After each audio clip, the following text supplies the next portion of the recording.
하나님 말씀은 창세기 49장 22절부터 26절까지입니다. 창세기 49장 22절부터 26절까지 이 부분은 요셉에 관한 말씀입니다. 같이 읽겠습니다. 요셉은 무성한 가지 곧 샘 곁의 무성한 가지라. 그 가지가 담을 넘었도다. 활 쏘는 자가 그를 학대하며 그를 쏘며 그를 군박하였으나 요셉의 활이 도리어 견강하며 그의 팔이 힘이 있으니 야곱의 전능자의 손을 힘입음이라. 그로부터 이스라엘의 반석인 목자가 나도다. 내 아비의 하나님께로 말미암나니 그가 너를 도우실 것이요 전능자로 말미암나니 그가 내게 복을 주실 것이라. 위로 하늘의 복과 아래로 원천의 복과 젖먹이는 복과 태의 복이리로다. 내 아비의 축복이 내 부여조의 축복보다 나아서 영원한 산이 한없음같이 이 축복이 요셉의 머리로 돌아오며 그 형제 중 뛰어난 자의 정수리로 돌아오리로다. 아멘. 할렐루야. 박수로 먼저 하나님께 영광을 한번 돌립시다. 할렐루야. 여러분과 함께 오늘 이 시간을 기뻐하며 하나님께 영광을 돌리고자 합니다.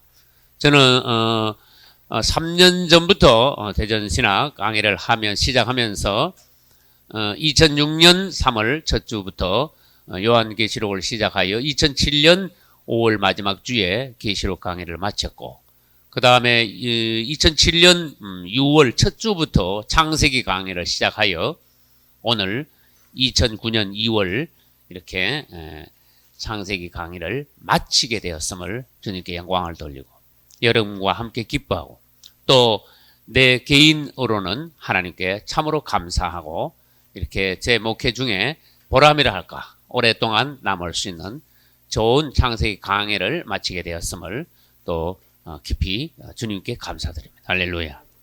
오늘로서 우리는 이제 창세기 강의를 모두 마칠 것입니다. 60분짜리 테이프로는 120개가 되는데 이것을 이제 컴퓨터로 다 캡처해서 앞으로 CD로 또는 카메라로 촬영한 부분은 DVD로 제작이 되어서 또 원하시는 분들이 이렇게 은혜를 같이 국내외에서 나눌 수 있게 되겠습니다. 할렐루야. 여러분들은 저의 작은 이 창세기 강의 또 부족한 것이 많은 이 창세기 강의 또는 계시록 강해에서 여러분들이 훨씬 더 훌륭한 그런 하나님이 기뻐하시는 말씀으로 더 연구하여 보탬으로써 앞으로 하나님의 말씀이 깊게 열리고 또 주님이 기뻐하시는 방향으로 말씀이 해방되고 또 많은 이들이 건강한 말씀을 듣고 이 시대에 하나님의 말씀이 승리하는 시대, 이 시대에 참으로 기독교인들이 갈급한 기독교인들이 하나님의 말씀을 듣고 만족하고 정말로 건강한 신앙생활하고 나날이 또 성장하여서 강한 그리스도인들 또 이 시대를 대표할 수 있는 그리스도인들이 많이 나올 수 있는 마지막 때 시대가 될 수 있도록 여러분들이 그 몫을 감당할 수 있기를 주님의 이름으로 축원합니다. 이제 요셉과 베냐민을 마치면은 창세기 49장이 마쳐지고 그 다음에 50장을 이제 올 끝내므로써 창세기를 모두 마치고 뒷시간에는 우리 학장 목사님과 또 여러분들 중에 하나님께 영광 돌리고자 하는 분들 몇 분이 또 마지막 간증을 하나님께 영광으로 돌림으로써 창세기 강의를 마치고자 합니다. 이제 요셉에 관하여는 49장 22절로 26절에 있습니다. 요셉은 어떠한 복을 받은 하나님의 아들이냐? 그것은 요셉에게 하신 말씀이 아니라 오늘날 우리에게 하신 말씀이라는 것을 여러분들이 먼저 아시고 요셉에 대한 축복의 말씀을 여러분들이 받으셔야 됩니다. 요셉은 첫째로 보니까 아까 읽은 22절에 샘 곁의 무성한 나무의 아들이다 그랬어요. 요셉아, 너는 샘 곁에 또는 물가에 심은 나무가 무성하게 잎사귀를 내고 열매를 내듯이 너는 그러한 하나님의 아들, 하나님의 나무, 하나님의 뻗어나옴, 하나님의 열매 맺음 같은 그러한 축복의 아들이 될 것이다. 요셉은 그리스도의 예표입니다. 요셉에 관하여서 이렇게 말한 것은 첫째, 그리스도께서 그러한 분이시라는 것이며, 둘째, 오늘날 우리가 그리스도 안에 있을 때 요셉에게 허락하신 이런 축복이 오늘날 우리의 복이 될 것이다 하는 것이. 여기 이제 나무가 있습니다. 무성한 나무. 그러면 성경에서 나무, 그러면 이것은 무엇인가 우리들이 이 개념을 먼저 알아야 됩니다. 이스라엘도 나무로 비유했고, 예수 그리스도도 나무에 비유하셨고, 오늘날 우리도 나무에 비유되는 또는 가지에 비유되는 그러한 성경 내용들이 자주 나옵니다. 이스라엘을 나무로 비유할 때는 포도나무, 감람나무, 무화과나무, 그런 말씀이 나오면 이스라엘을 나무로 비유하신 것이죠.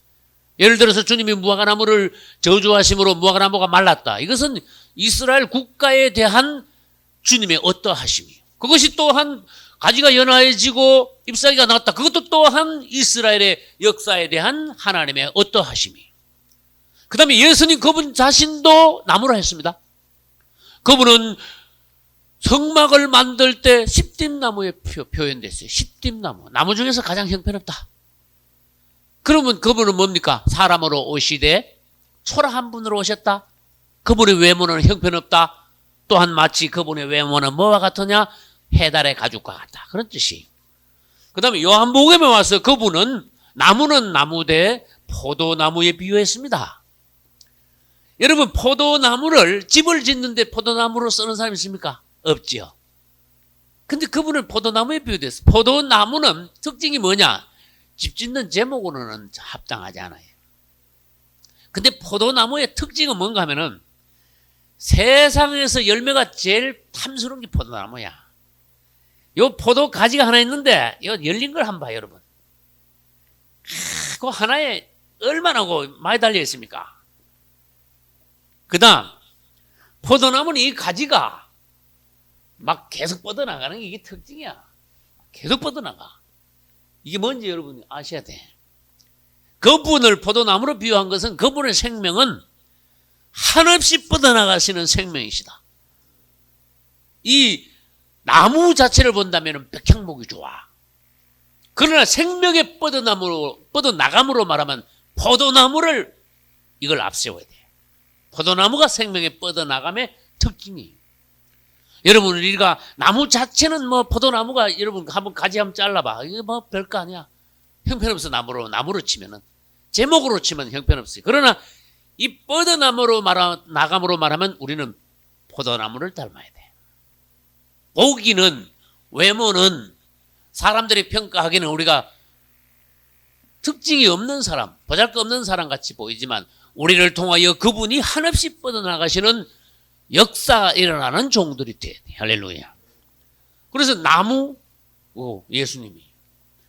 또한 주님이 뭐라 하시는가? 나는 포도나무요. 너희는 뭐다? 가지다. 이렇게. 나무 줄기가 이렇게 있으면 줄기에서 가지가 봄 되면 또 나오고, 나온 데서 봄 되면 또 나오고, 나는 포도나무인데 너는 가지다. 그래서 포도나무가 있고 또 나무에서 뻗어나오는 가지가 있는데 우리 주님도 나무이시면서 한편은 가지입니다. 그분도. 그래서 우리는 나무는 뭐냐? 이것을 영적으로 표현하면은 하나님께서 나타나심이 나무예요. 예를 들어서 하나님은 감추이신 분이에요. 포도나무가 씨가 하나 있다 합시다. 씨에서 이 포도 싹이 올라가지고 이게 자꾸 뻗으면 이제 나무가 되거든요. 그러면 포도 씨 중에서도 씨 안에 어떤 생명의 부분이 있어요. 감추어진 생명의 부분. 미랄도 하늘의 미랄은 마찬가지입니다. 미랄이 하늘에 있지만은 그 속에는 그 놀라운 하나님의 신비로운 사람이 도저히 이해하고 측정할 수 없는 어떤 생명의 부분이 미랄 가운데 있어요. 그런데 이게 땅에 떨어져 썩어서 어느 날 되면은 죽은 줄 알았더니 그 안에서 싹이 나옴으로써 밀이 싹 올라가지고 가을 되면 때가 되면 결실을 하면은요 이게 밀 하나리 수십 알, 수백 알, 수천 알 된단 말이에요. 마찬가지로 포도나무도 포도나무 씨 안에 있는 어떤 생명의 부분을 하나님이라고 말한다면, 비유한다면 이것이 올라와 가지고 가지가 쭉 뻗고 나무가 자라갈 때 이것은 예수 그리스도로 표현할 수 있어요. 포도 씨 안에 감추인 어떤 생명의 근원 하나님, 씨가 나와가지고 나무 가지가 뻗음, 이것은 예수님. 또한 그 가지도 예수님이면서 이 가지는 한편 또한 우리 자신이에요. 예수님으로부터 그분의 생명을 받아서 그분에게 붙어서 그분에 의하여서 생명을 유지하고 그분의 축복 가운데서 이 땅을 살아가는 우리, 그분께 붙어 있음으로써 우리가 모든 것이 주 안에서 삶의 생명이 유지됨이 되는 것. 나를 떠나서는 너희가 아무것도 할 수 없습니다. 이제 나무 자체는 하나님의 나타남입니다. 가지는 뭡니까? 가지는 하나님의 나타났는데 가지가 자꾸 나와야지 뭐가 됩니까? 뻗어나가죠. 번성하죠. 확대되죠. 가지는 뭡니까? 하나님의 뻗어나심, 하나님의 확대되심, 이런 걸로 표현할 수 있어요. 그래서 여기에 요셉을 말하면서 무성한 나무가 나왔으니까 이 무성한 나무에 그분이 하시고자 하는 말씀이 뭔가 우리는 알아야 된다는 거예요.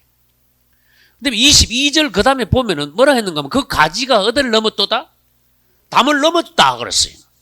가지가 담을, 이제 제가 이 칠판에 그림 그려놓은 것을 여러분들이 잘 보십시오. 여기 담이 하나 있다 그럽시다. 담이 하나. 이 담이 하나 있는데 이 가다가 턱 대있어, 가지가. 그럼 여기서 가지는 그만 뻗느냐? 아니야.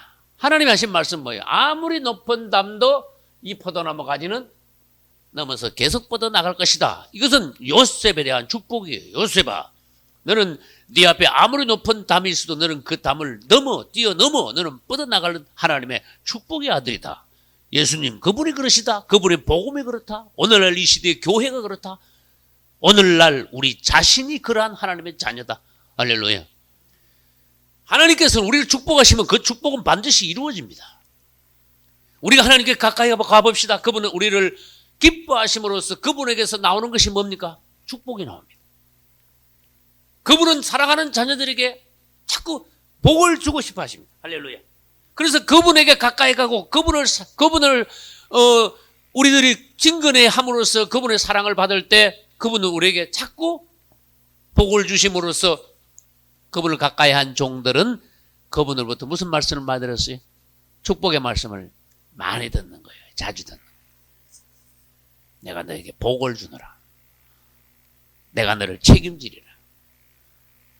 내가 끝까지 너를 밀어주리라. 내가 너를 사랑하노라. 그래서 하나님께서 우리와 함께 하심으로써 우리가 모든 복을 주시는데 어떤 복이냐? 요셉을 통하여서 주시는 복을 오늘날 내가 너희에게 주고자 하는 복이니 너희가 요셉처럼 또한 하나님의 기뻐하시는 성경의 모든 자녀들처럼 나를 가까이 하라. 이 복이 누구 특정한 한 누구에게, 요셉에게 또는 유다에게 주려고만 준비해 놓은 복이 아니다. 내가 사랑하는 모든 자녀에게 이 복은 다 나눠주고자 하는 축복이다. 할렐루야. 여러분, 우리는요 세상에서 살다 보면 세상의 복, 사실 하나님께서 보시기에 그냥 작은 복, 일시적인 복, 사실은 하나님께서 보시기에 별 아닌 그런 복을 최고의 복인 줄 알고 그거 막 받으려고 그러는데 정말 하나님의 복을 우리가 많이 받아보면요 세상의 복, 그거는요 하나님께서 주시고자 하는 복의 억만분의 1도 안 되는 복이야. 진짜 우리는 이 땅의 복도 받아야 됩니다. 그러나 하나님께서 우리에게 주시고자 하는 복은 정말 놀라운 거예요. 우리는 그것을 이 땅에서 맛보아야 돼요. 실제로 이 땅에서 받아야 돼요. 이 땅에서 우리 중심 가운데 천국이 이루어지고 놀라운 영광을 이 땅에서도 맛보고 실제로 이 땅에서 하나님의 영광 가운데서 그분의 사역을 위하여 우리 자신을 드리고 그분이 오시는 날 금면류관, 의의 면류관, 시들지 않는 면류관, 영광의 면류관, 이런 우리를 위해서 예배하셨대. 할렐루야. 그걸 받고 주님의 영원한 나라, 새하늘과 새 땅, 새 예루살렘에 그분과 함께 영원히 사는 그날, 작은 무리여 두려워 말라. 아버지께서 그 나라를 너희에게 상속하시기를 기뻐하시는 거예요. 성경 읽을 때마다요 하나님의 마음이 너희들을 위하여서 기쁘게 너희들을 하늘나라를 전부 다 상속해 주시기 위하여 그분이 이 천국, 그 천국을 예배해 놓으신 것을 그분은 기뻐하시며 너희들에게 상속하시는 그 일을 기뻐하시고 그 날을 기다리고 계시는 하나님. 할렐루야. 여러분, 부모들이 자식에게 좋은 걸 물려줄 때 기분이 좋지요. 부모가 자식한테 아무것도 안 물려주고 부모들이 죽을 때 자식이 조금 듣기 거북한 말로 거지같이 된 자식 놓고 부모가 죽을 때 부모가 마음이 좋을까? 눈이 잘 감아질까? 좋은 걸 물질뿐만 아니라 믿음이나 좋은 성품이나 또 가정에 훌륭한 어떤 가훈이라는 것을 남기고 부모들이 떠날 때 그 자식들 보기에 부모들이 기쁜 마음으로 떠날 수가 있어. 우리 하나님께서 우리가 그분으로부터 큰 복을 받을 때 그분이 기뻐하시고 우리는 기본 사상이 있어야 됩니다. 이 성령의 복은 나를 위한 것이다. 이 복은 내가 틀림없이 받을 수 있는 복이다. 그래서 요셉에게 주신 복이 뭔가 내가 알아서 이 복은 내 복으로 내가 만들겠다 하는 그런 마음이 있어야 돼요. 할렐루야. 이 가지를 넘는다 그 말은 어떠한 반대도 사단의 역사도 우리가 하나님께 복받아를 하는데 이게 담이 와가지고 턱 우리 복을 막는다 그러자.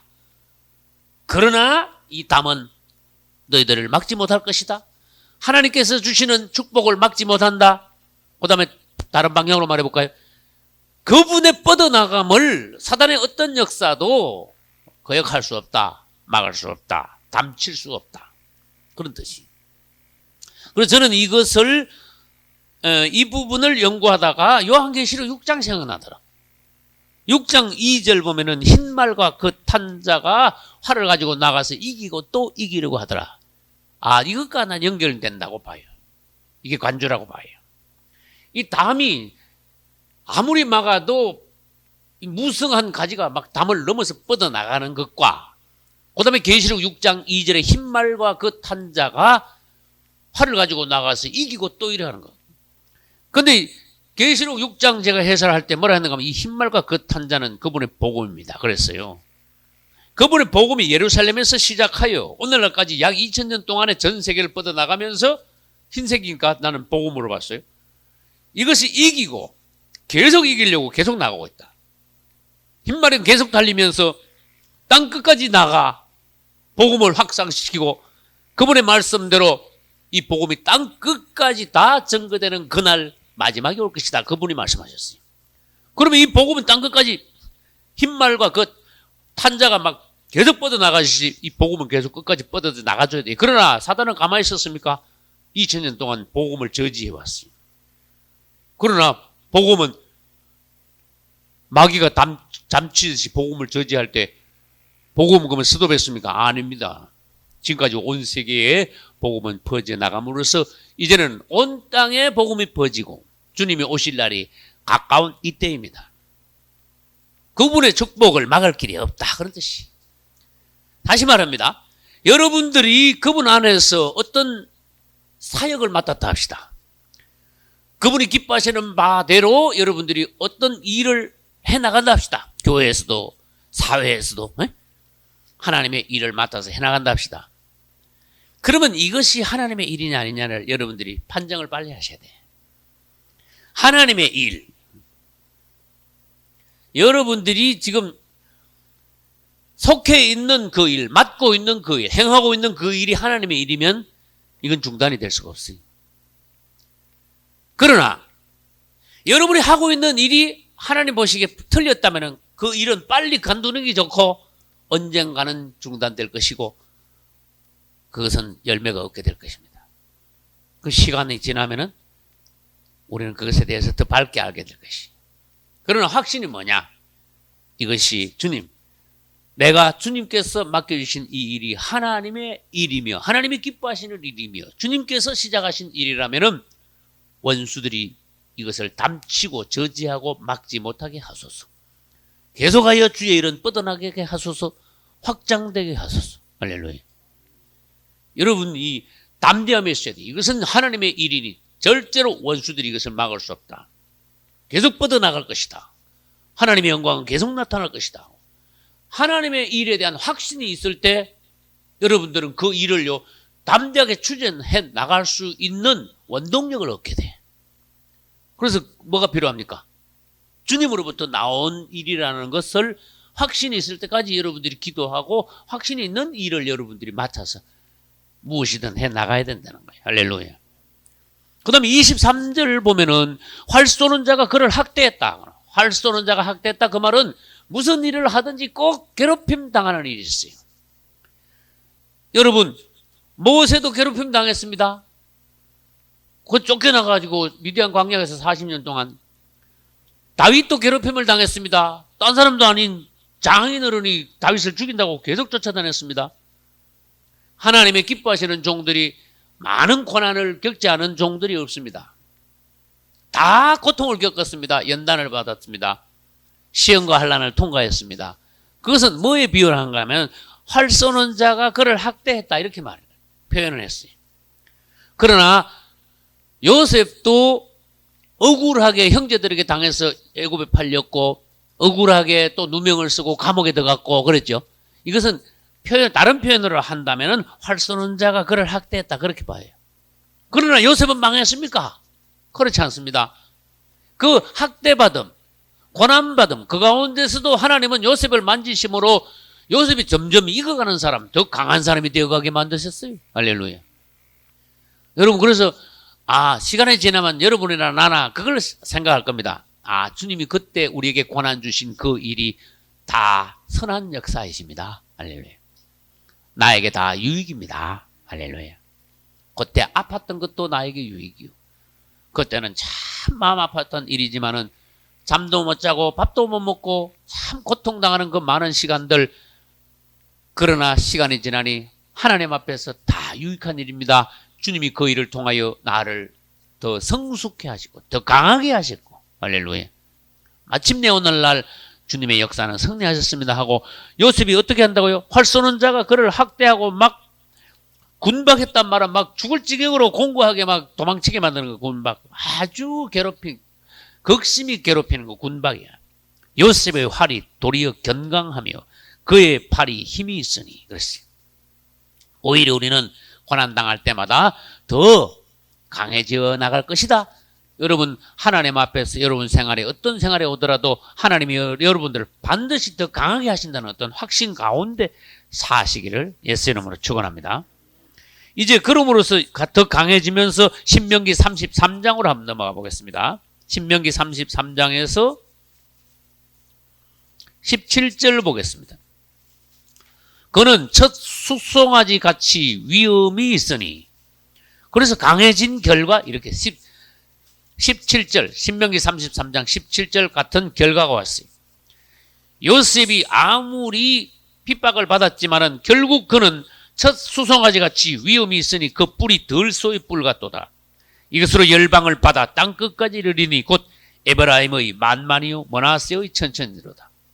요셉의 후손 에브라임과 므낫세가 이처럼 번성한 자손이 될 것이다 하는 그러한 번성의 축복에 대해서 신명기 33장에 말씀하셨습니다. 다시 말해서 아무리 우리가 원수들 앞에 핍박을 당할지라도 하나님 우리를 축복하신다면은 앞으로 천천의 복, 만만의 축복을 주님 앞에 받을 것이다.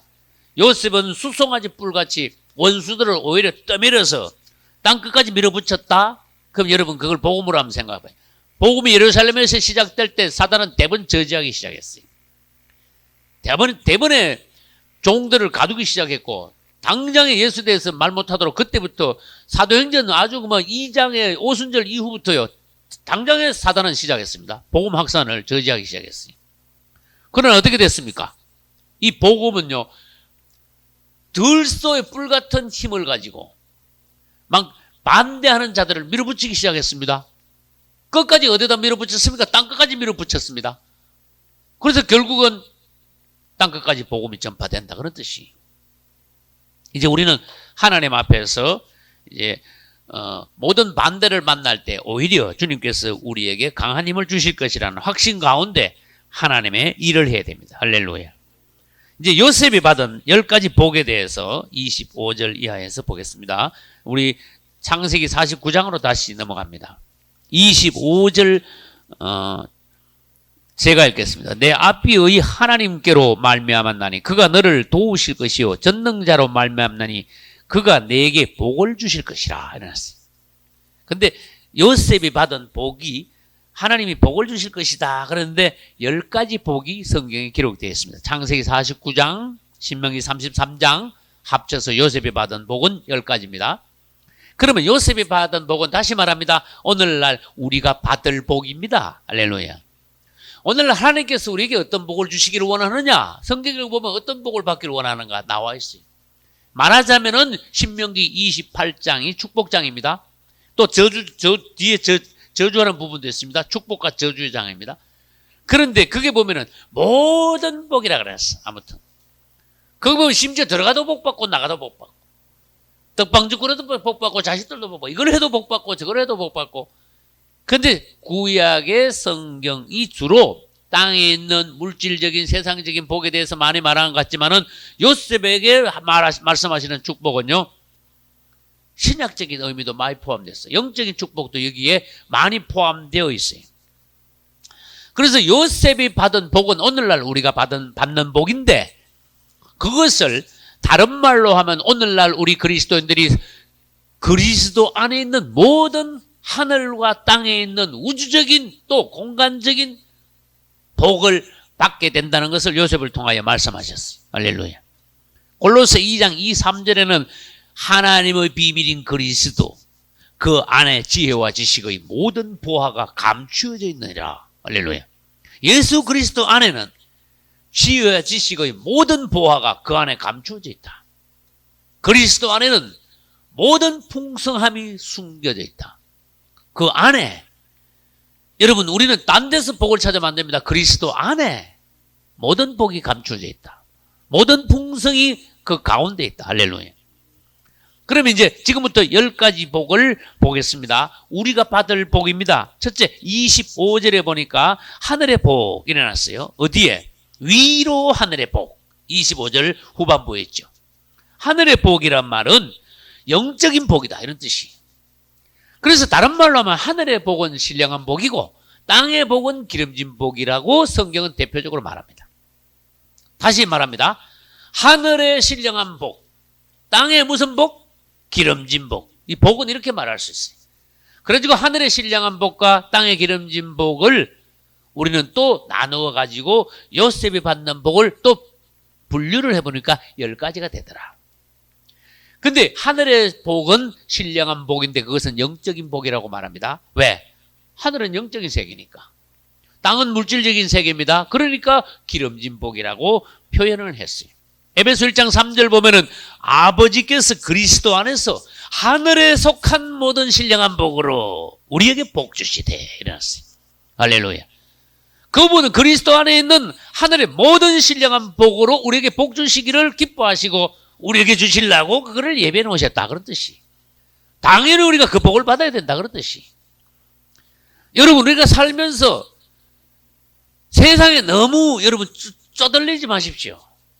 내가 받은 복을 찬송가 가사처럼 한번 이렇게 한번 생각해 보십시오.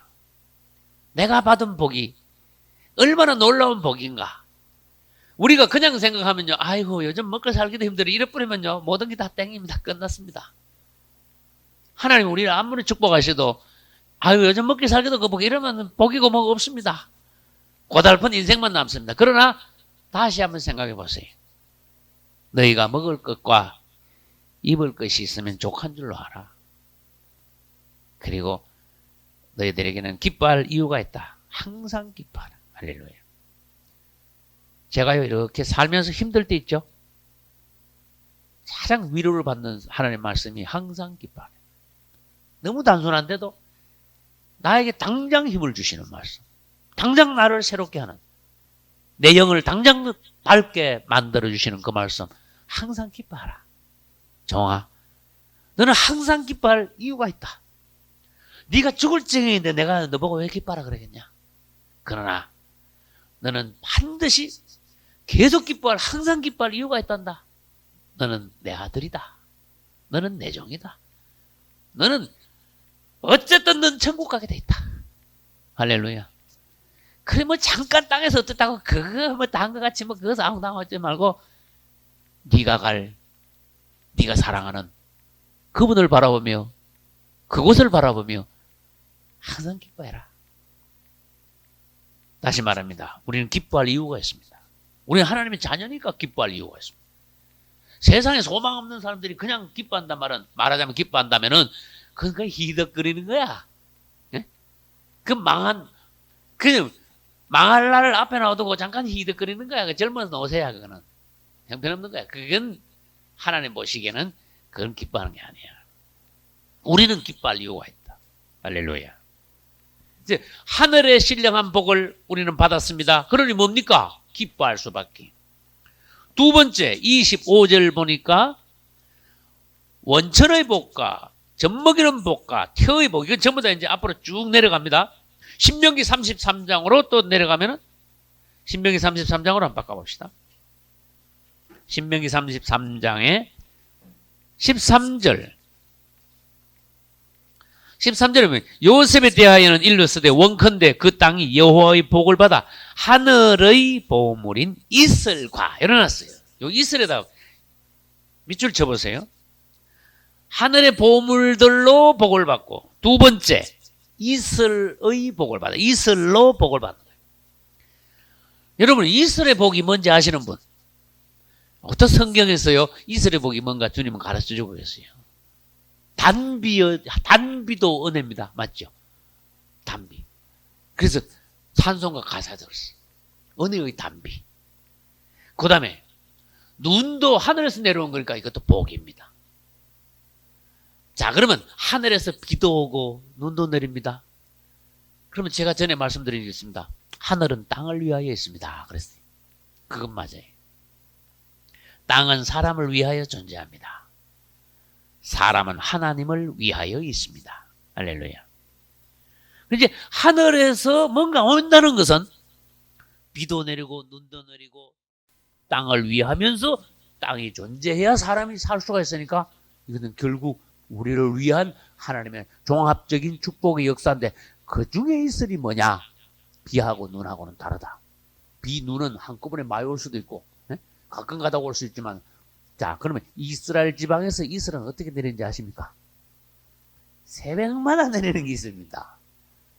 우리나라는 1년 내에 이슬 내리는 게 아니에요. 오늘 아침에 보니까 서리가 하얗게 내렸다고. 난 서리 아침마다 난 서리를 대체로 아침마다 봐. 겨울에는.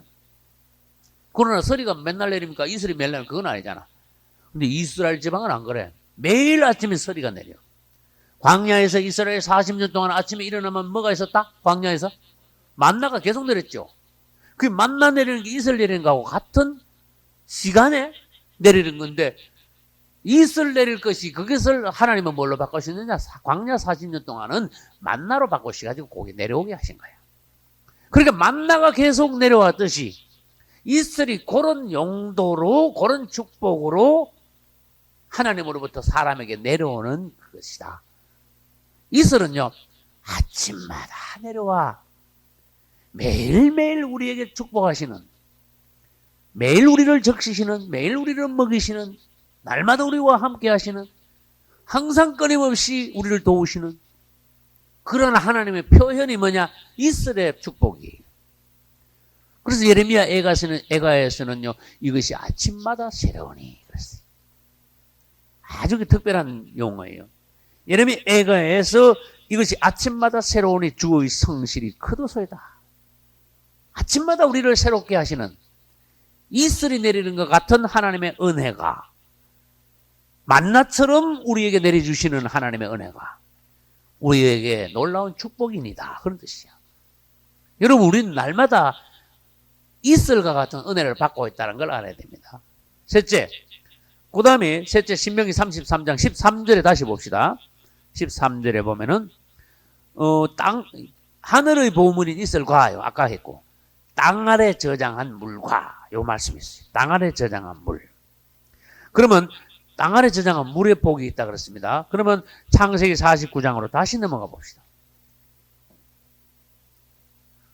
요거 보면 위로 하늘의 복과 아래로 원천의 복, 원천의 복 여기다 밑줄 쳐봐요. 요거하고 아까 그거하고 똑같은 단어예요. 아까는 뭐라 그랬죠?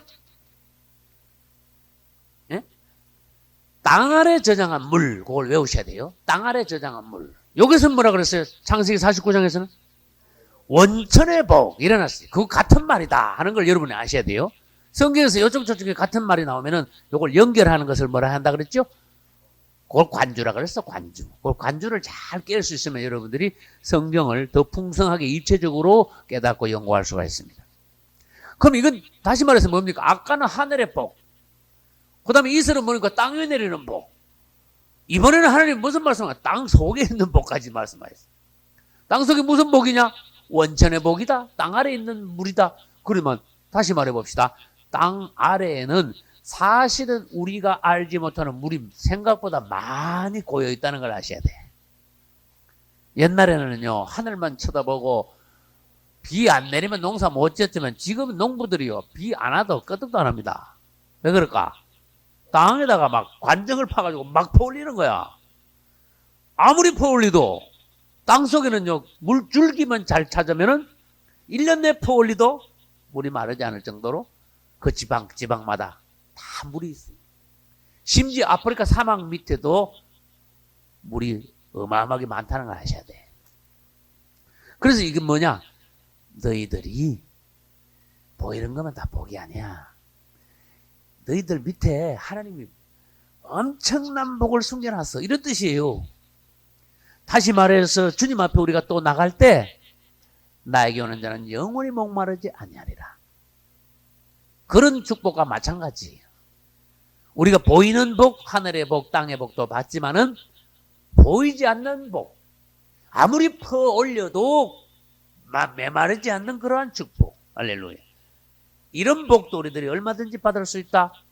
그거야말로 시냇가에 심은 나무가 시절을 쫓아 과실을 맺으며 그 잎사귀가 마르지 아니함과 같은 복이요.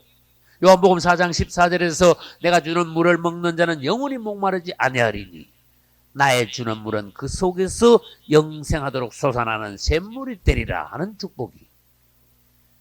그분은 여러분들에게 아무튼 이런 저런 복을 다 주시기를 원하시는 하나님. 할렐루야. 그 다음에 신명기 33장 14절로 한번 가보겠습니다. 태양이 결실케 하는 보물. 이건 또 뭘까? 여러분들이 태양 그러면 뭐를 생각하셔야 되는가 하면 예수님을 생각하셔야 돼. 이게 네 번째 복이. 태양이 결실케 하는 복 일어났어요. 신명기 33장 14절. 그럼 그것이 뭡니까? 태양은 예수 그리스도에 대한 예표다. 이걸 먼저 아시죠. 그러면 태양은 예수 그리스도를 예표하고 그 다음에 뭐를 예표합니까? 태양 반대가 뭐가 있습니까? 네, 해 반대는 달이죠. 그리고 달은 뭐를 예표해요? 교회를 예표하는 거예요. 해는 예수님을 예표하고 달은 교회를 예표하고. 그래서 우리가 해는 낮에 비치고 달은 뭐요? 밤에 비친다. 그래서 해가 비치고 그 다음에 해가 지고 난 뒤에 세상이 어두울 때 달이 비춰줘야 됩니다. 오늘날 어두운 세상이라면은 교회가 이 세상에서 비춰주지 않으면 안 됩니다. 그래서 너희는 세상에 빛이라 그렇게 말씀하신 거예요. 근데 그 빛은, 달의 빛은 어디서 나왔습니까? 달은 스스로 빛을 냅니까? 태양은 스스로 빛을 냅니다. 우리 주님은 참으로 빛의 근원이십니다. 참빛이십니다. 그러나 달은 태양빛을 반사해야 됩니다. 우리는 그분의 빛을 받아서 그분의 빛을 반사하는 것이지 내 스스로 빛을 발할 수 없습니다. 그런데 여기서 태양이 결실케 하는 귀한 보물, 그분이 우리에게 빛이심으로 말미암아, 다시 말합니다. 그분이 우리에게 비칠 때 우리는 더 이상 이 세상에서 영적인 고아가 아니라는 거야. 그 다음에 다른 방향으로 말해봅시다. 태양이 식물에 비쳤습니다. 태양이 나무에 비쳤습니다. 태양이 땅에 비쳤습니다. 여러분 그 순간을 보시기 바랍니다. 태양이 땅에 비쳤을 때 얼마나 많은 생물들이 소리 지르며 살아나는가. 이거를 여러분들이 눈으로 볼 수 있어야 돼요. 태양이 예를 들어서 한 달이고 두 달이고 안 비칠 때 이 땅에 있는 그 많은 생명들이 어떻게 죽어가는가. 암흑으로 떨어지는가. 태양은 곧 생명이다. 태양은 곧 그분의 도달하십니다. 태양 자체는 그분이시다. 태양이 있는 곳에 생명이 있다. 할렐루야. 그러니까 태양은 그분이 아니냐. 그분이 빛임으로써 그것이 아무것도 안 걷냐. 그게 생명의 보물이 너에게 도달하는 것이다. 그럼 우리는 오늘날 바꿔봅시다. 주 예수여, 당신이 나에게 오소서. 나에게 빛으로 오소서. 나는 한 생명체입니다. 주님이 나에게 비춤으로 말미암아 내 생명은 더욱더 풍성해집니다. 나는 결실할 수 있습니다. 당신이 나에게 비추지 않을 때는 나는 그 즉시부터 사망입니다. 나는 열매 맺을 수 없습니다. 어두움에 갇히고 맙니다. 나는 당신이 필요합니다. 할렐루야. 그래서 그분이 나에게 비추는 그 자체가 벌써 어떠한 복이냐. 그래서 알아보자 그 말이에요. 그분을 향하여서 우리가 해바라기처럼 앙망하는, 그분의 빛을 받고자 하는 그러한 소망, 열망, 그분을 사랑하는, 세상에 어떤 것을 향하지 않고 그분을 향하는 우리의 마음, 이런 것이 있을 때 그분이 우리에게 사실 비춤으로써 그것이 얼마나 놀라운 축복이라는 것을 보여주시게 되는 거예요. 할렐루야. 그래서 에베소 3장 8절에는 청량할 수 없는 그리스도의 풍성에 대하여 말씀. 그분 안에 있는 풍성은 청량할 수가 없다. 도저히 사람으로서는 청량 알아낼 길이 없다. 그 안에는 놀라운 축복이 너무나 풍성하게 넘치고 있는 것이다. 할렐루야. 그 다음에 다섯 번째 복은 태음이 일어났어요. 그게 어디 있습니까? 신명기 33장 14절 중간에 태음이 자라게 하는 보물. 자, 그러면 태양 다음에 태음이 나왔죠. 태양은 뭐죠? 해. 태음은 뭐예요? 달. 다른 말로 하면 태양은 예수님, 태음은 교회. 이렇게 되는 거예요. 성경 읽을 때 여러분들이 이런 걸 풀이하면은 벌써 많이 여러분들이 깊이 들어간 거예요. 그냥 태양이 결실하고 뭐 그다음에 태음이 자라가고 이런 거 읽고 넘어가면 도무지 읽고 난데 이거 뭐를 읽었는지 아무 기억도 남지 않습니다. 태양이 결실하는 것은 그분의 빛비춤으로 말미암아 우리 안에 모든 신령한 풍성한 복이 넘치는 것이고, 태음이 자라나는 것은 여러분 단어 자체를 잘 봐요. 태양은 결실케 한다 그래놨고 태음은 결실이라는 말을 쓰지 않고 뭘 썼어요? 자라게 한다 그랬고, 그러면 태양이 결실케 하는 보물은 생명에 대한 보물이고, 그 다음에 태음은 결실하는 게 아니고 점점 자라게 함으로써 그것이 또 자람으로써 보물이 되게 하는 것이다. 태양은 예수님이다. 또 다른 말로 해볼까요? 태양은 우리 주님께서 우리에게 빛 비춤으로써 신령한 복이고, 태음은 사실은 물질적인 복에 가까워요. 태양은 신령한 복, 태음은 물질적인 복, 땅에 있는 복. 다시 말합니다. 태음은 달입니다. 달은 교회를 비유했습니다. 교회 생활을 통하여서 우리에게 하나님께서 주시는 복, 정말로 그분이 기뻐하시는 교회 생활을 할 때 교회 생활은 뭘 만들어냅니까? 사람들을요 다 보물로 만들어내요. 교회 생활을 통하여 사람이 결실을 한다 그랬어요. 여기서 잘한다 그랬어요. 점점 교회 생활을 통하여 사람들이요 자꾸 하나님의 보물단지로 자라나는 거예요. 이제 그 교회 생활을 잘 못하면 어떻게 되는가 하면 시들이 사람이 시들이 교회 생활을 잘해야 돼. 말하자면 어떤 교회에다가 묶으려고 그러는 게 아니고 여러분들이 하나님이 기뻐하시는 교회 생활이라는 뭔가 그걸 알아야 된다는 뜻이에요. 역사적으로 기독교는 2000년 되었습니다.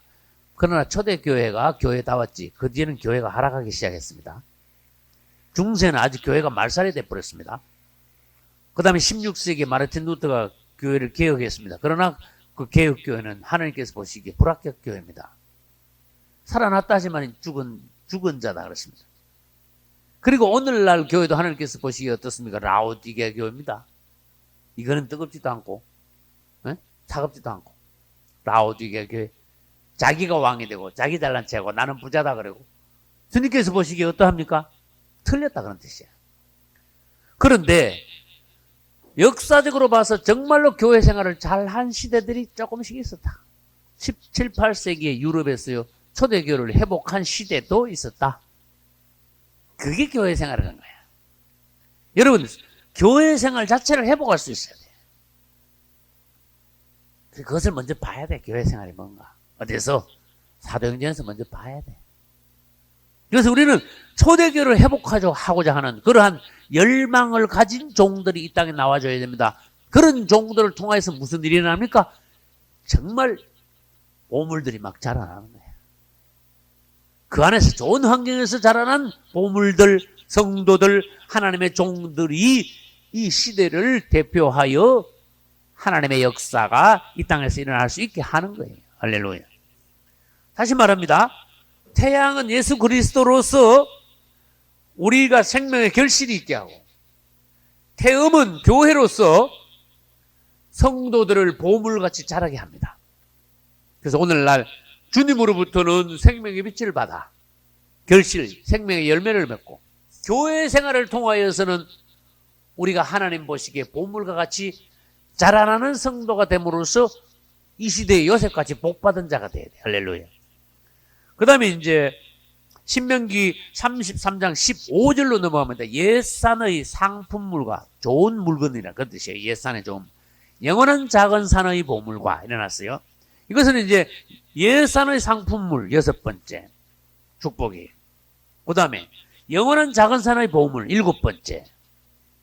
이 다 요셉입니다. 12절을 보면 12절부터 17절까지 요셉이지요. 신명기 33장 요셉에 관한 복입니다. 그러면 옛산에 좋은 물건이 나오고 영원한 작은 산에 보물들이 나온단다. 그렇게 말했습니다. 이게 해석하기 쉬운 게 아니죠. 그러면 이것을 간단하게 한번 정리를 해보겠습니다. 옛이란 말이 나왔고 영원한이라는 말이 나오면서 옛산, 영원한 작은 산 이랬단 말이에요. 그러면 이것은 옛산, 영원한 작은 산, 옛날부터 시작하여 앞으로 장차 영원히, 그러니까 이것은 다른 말로 하면 시간적으로 영원한, 시간적으로 시작도 끝도 없는, 우리가 복을 받을 때 하나님이 어느 날 조금 복을 주고 어때 가서는 복을 끊고 뒤집어버리고 그런 하나님이 아니라 우리에게 복 주시는 하나님은 영원히 시간적으로 복 주시는 하나님이시다.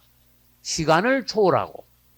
그 다음에 옛산, 작은 산 이렇게 말씀하지. 근데 산은 공간이라, 시간과 공간을 초월하여 우주적인 축복을 받기를 원하시는 하나님. 할렐루야. 요셉은 이런 복을 받았다 그랬습니다. 오늘날 그 복이 우리 복이 되어야 됩니다. 할렐루야.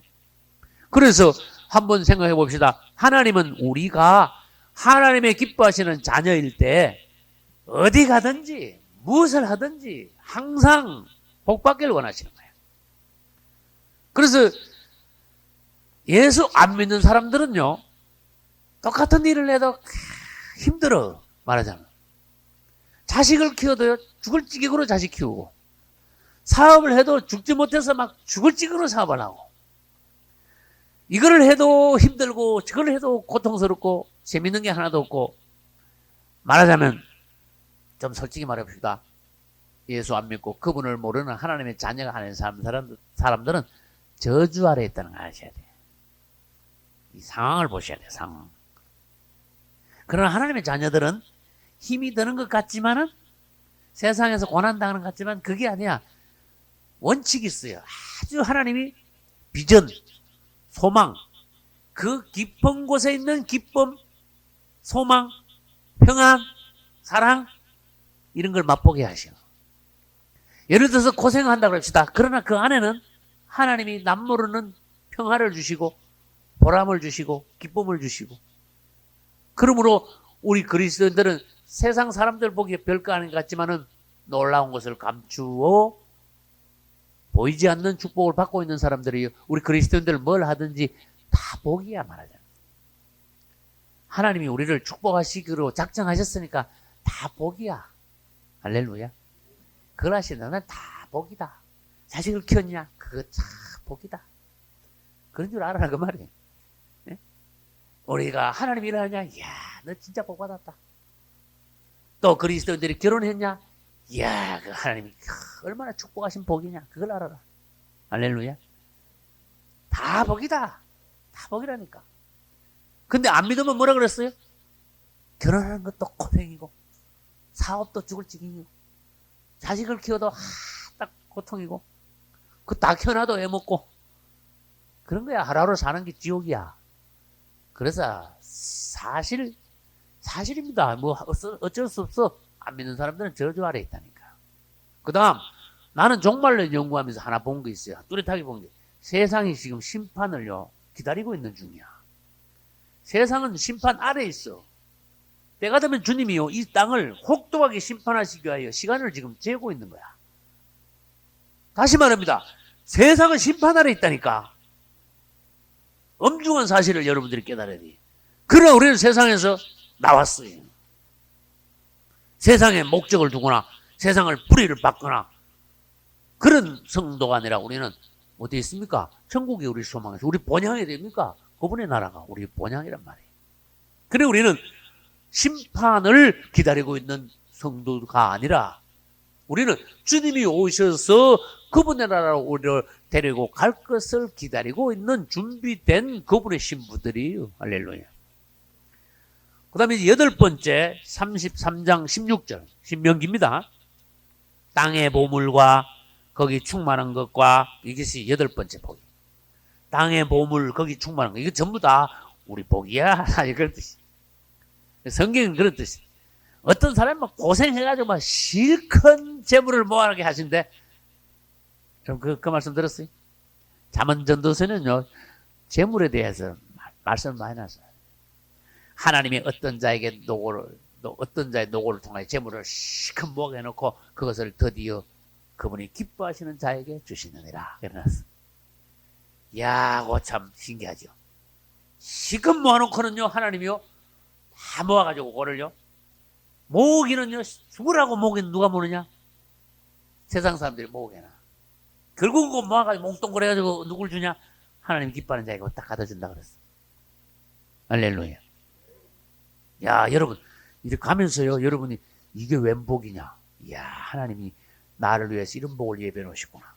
근데 가만히 보면요 안 믿는 사람들을 통해서도 뭔가 해가지고 우리에게 넘어오는 복이 있게 하셨어. 그분을 찬송하셔야 돼. 이렇게 자세히 보면은 하나님이 이전부터 여호와 이래 예배하신 복으로 오늘날 나에게 이렇게 주셨구나. 나는요 목회하면서 나는 하려면 사실 간증이 많아. 야, 생각하면 그때 있죠. 야, 희한하신 하나님. 어쩌면 그렇게 예배하시가지고 내 혼자 알고 있는 거 기가 막힌 간증들 있죠.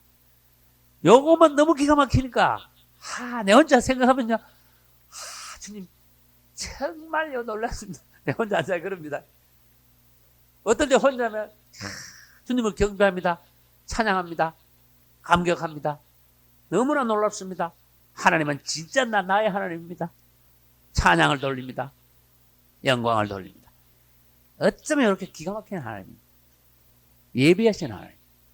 근데 꼭 안 믿는 사람들 통해서도 많이 예배해가지고 몽뚱그래가지고 이 땅의 복을요 믿는 자녀들에게 탁탁 갖다 앵기는 거야. 여러분 하늘의 복, 땅의 복, 모든 복, 우주의 복, 영원한 복, 이 모든 복은 우리에게 주시려고 마련하신 복이다. 하나님이 이 복을 뭐 지나가는 나그네 주려고 그랬냐? 강아지 주려는 복이냐? 아니다. 복.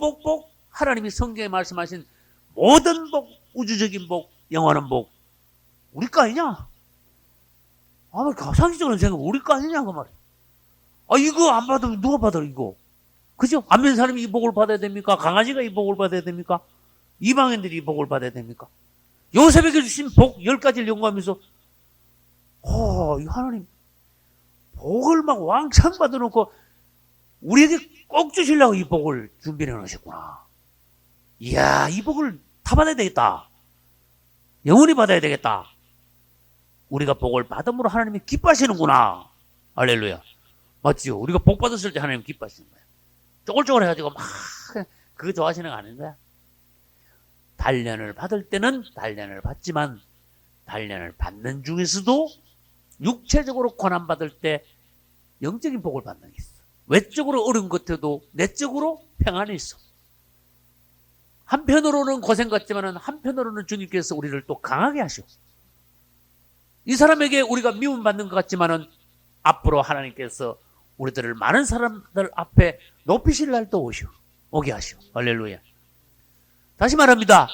모든 복은 우리 위하여 마련한 복입니다. 그 지나가는 사람 주려고 한 복 아닙니다. 그리고 요셉에게 주신 10가지 복 내 거다. 할렐루야. 이건 확실한 거예요. 그 다음에 9번째는 25절을 보겠습니다. 창세기 49장의 25절 봅시다. 창세기 49장의 25절. 중간쯤가 봅니다. 25절의 중간. 그가 내게 복을 주실 것이라. 할렐루야. 위로 하늘의 복과 이거 아까 했습니다. 아래로 원천의 복과 이거 아까 했습니다. 그 다음에 젖먹이는 복과 태의 복. 요건 안 했어. 요건 9번째 복이야. 젖먹이는 복과 태의 복. 그러면 젖먹이는 복, 복의 젖이 있습니다. 그 다음에 또 무슨 복이요? 태의 복이 있습니다. 태가 있습니다. 제가 전에 계시록 강의할 때 무슨 말씀하냐면 여자들의 축복이 뭡니까? 창세기 할 때도 이런 말씀 드린 적이 있어요. 여자들이 복받은 중에 제일 복이 태와 유방입니다. 네, 그랬어요. 여자들이 태 없고 유방 없으면 그건 여자가 아닙니다. 모든 사람들이 여자의 태를 통해서 났습니다. 여기 있는 모든 사람들. 태가 없으면 이 우주에 생명이 완전히 말라 죽어요. 우주는 암흑이 됩니다. 아무 생명도 남지 않습니다. 태가 있기 때문에 이렇게 났습니다. 여러분 사람을 보십시오. 얼마나 귀합니까? 하나님의 형상입니다. 이것이 어디를 통해서 났습니까? 여자의 태를 통해서 났습니다. 태의 복, 생명을 생산하는 복. 할렐루야. 태가 없다면 절대로 생명은 번식될 수 없습니다. 우리 안에 영적인 태가 있어야 돼요. 우리 안에 영적인 태가 있을 때 우리를 통하여 또 다른 생명이 태어납니다. 우리 안에 영적인 태가 죽으면 어떻게 됩니까? 나를 통해서 하나님의 생명의 어떤 역사도 일어나지 않습니다. 이건 복이 아닙니다. 그 다음 여자들에게 있는 복 중에 태의 복이 있지만 태에서 생명이 나고 나면 그 다음에 태어난 생명을 어떻게 해줘야 돼? 먹여야 돼. 이게 젖어복이라는 거야. 유방의 복이라는 거예요.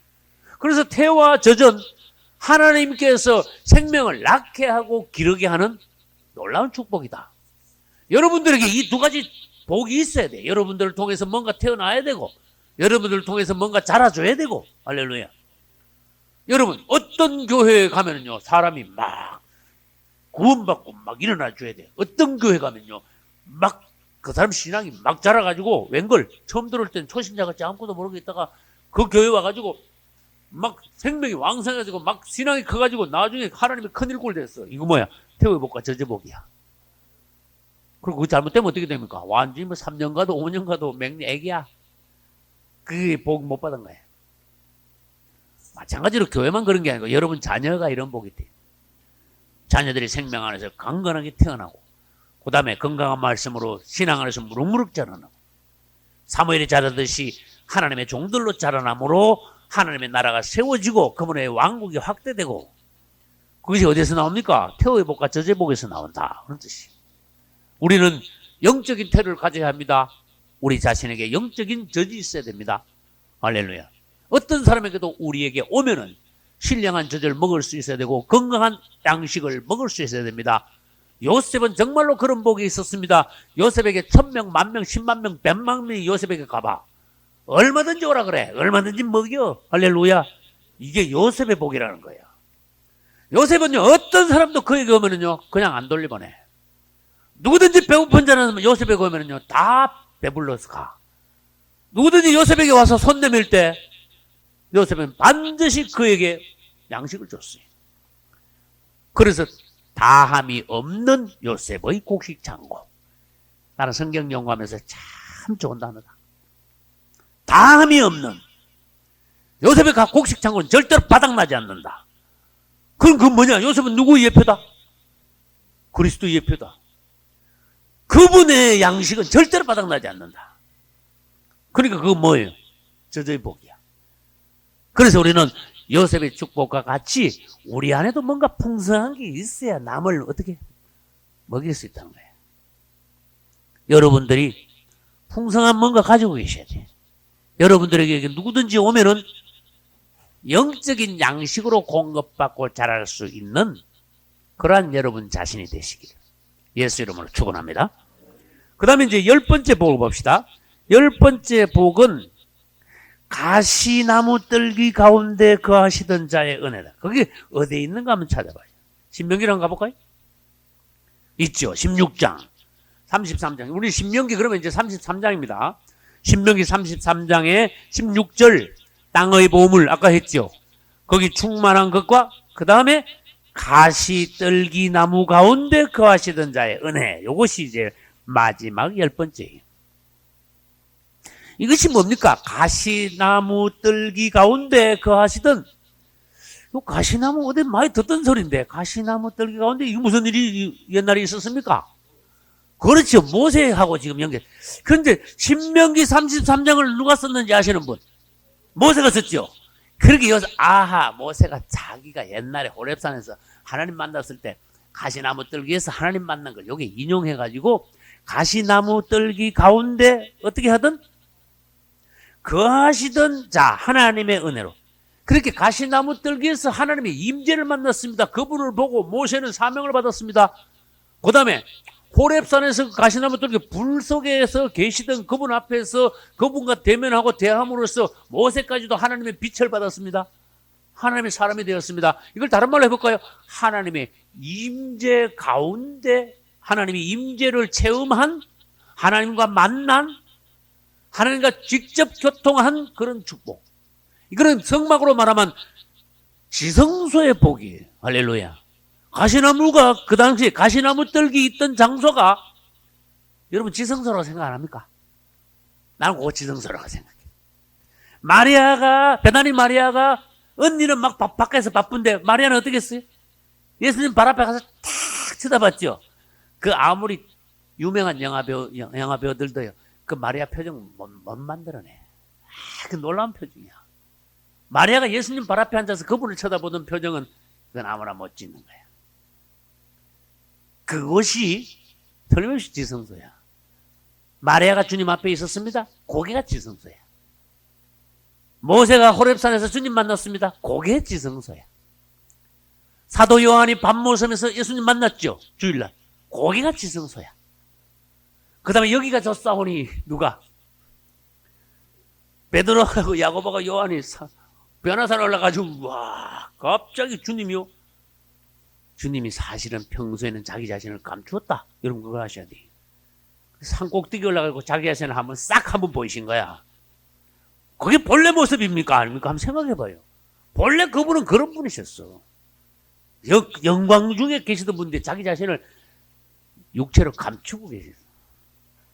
근데 변화산에 올라가셨을 때 마태복음 17장에서 그분은 자기 자신을 살짝 한 번 보이는데 베드로가 얼마나 놀랐는지요. 아휴 여기가 천국이구나. 그분 보니까 여기가 좋사오니 그랬어.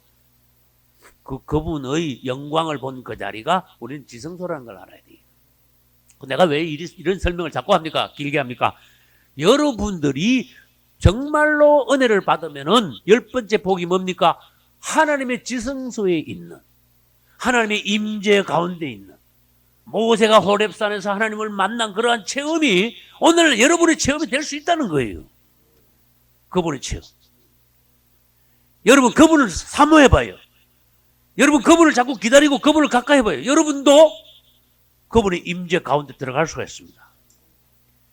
여러분이 기도 중에 그분을 만나셔야 됩니다. 말씀 듣는 중에 찬양 중에 아무튼 여러분은 그분을 만나셔야 돼요.